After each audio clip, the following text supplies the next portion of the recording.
Hi, this is Carolyn Wainscott here with our friends at favecraft.com, and today we're going to be making my Yankee Doodle hatband.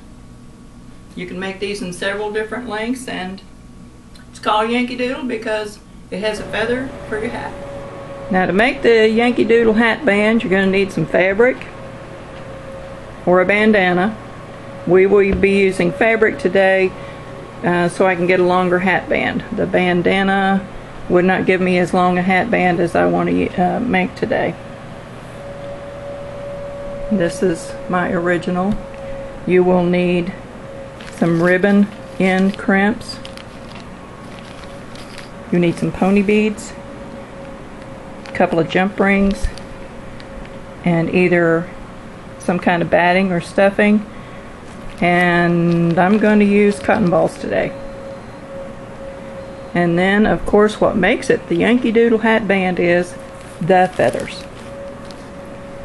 Because when I started making this, and all I could think of was Yankee Doodle went to town. I'm not going to sing that for you because the whole internet, the World Wide Web, would shut down if I start singing. So I won't sing it today, and you need to thank me for that. And I just couldn't figure out why he stuck a feather in his hat and he called it macaroni. Can you tell me what macaroni has to do with a feather in your cap? I would really like to know. This fabric is 44 to 45 inches wide. I have made a diagonal fold and matched the selvage edges. And this is all bias cut. In order to make it easier to cut that,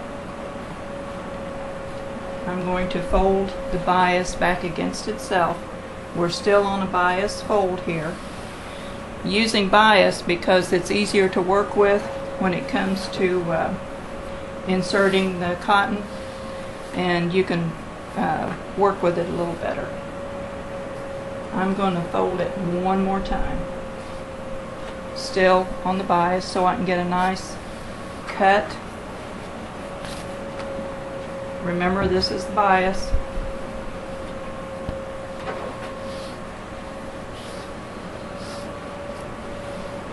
I want a 3-inch cut. This is folded, so I'm going to cut it 1.5 inches because it's on the fold, and that'll give me my 3-inch width that I want.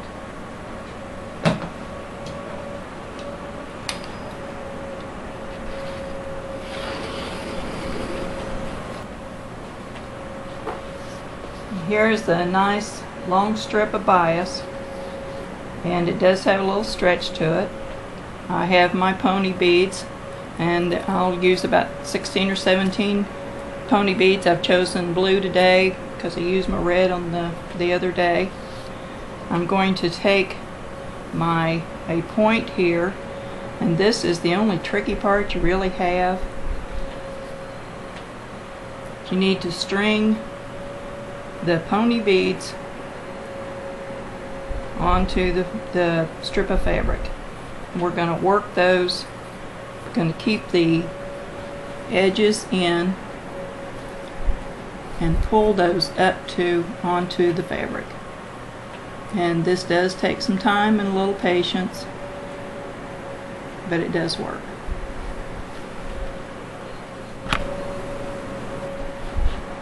So the beads are all on except for one. I have them fairly evenly spaced around so I can work with them.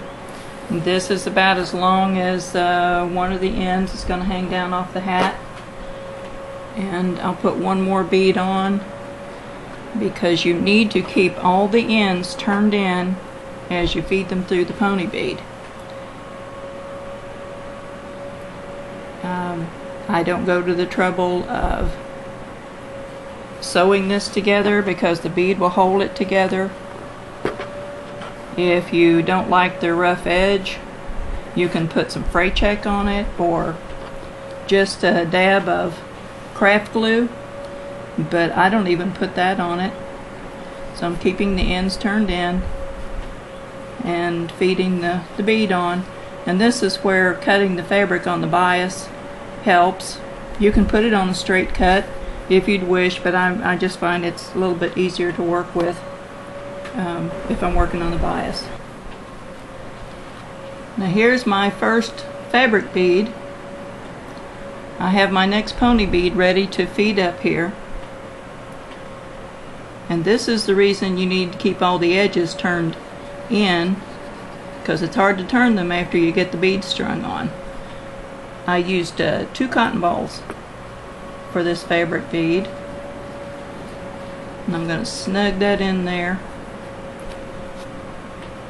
and snug another one in.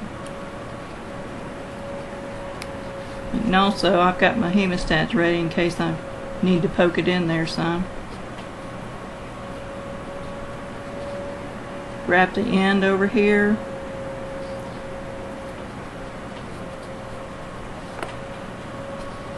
And bring your other end around.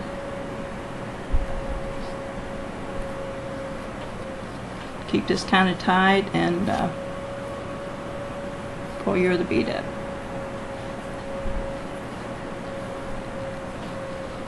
And this is where you might want to add just a touch of fabric glue.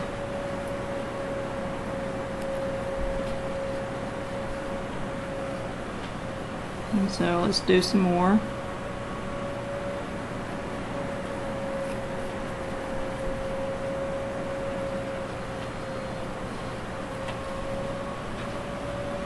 I didn't think about cotton balls and some of the other things that I've made, but I thought I'm going to try those, because it's hard to get a uniform piece of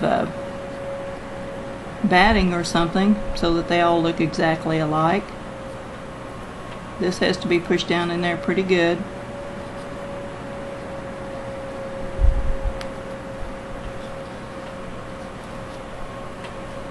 And pull the other bead up. Here is the hatband with all the fabric beads done and all the pony beads, snagging them up. It's tied and ready to go onto the hat. I decided to put 3 feathers on the ends, and those are crimped with a ribbon end crimp. Finish up with a large jump ring and a ribbon end crimp on the end of the streamer to attach, and that's done on both sides, and that finishes the hatband.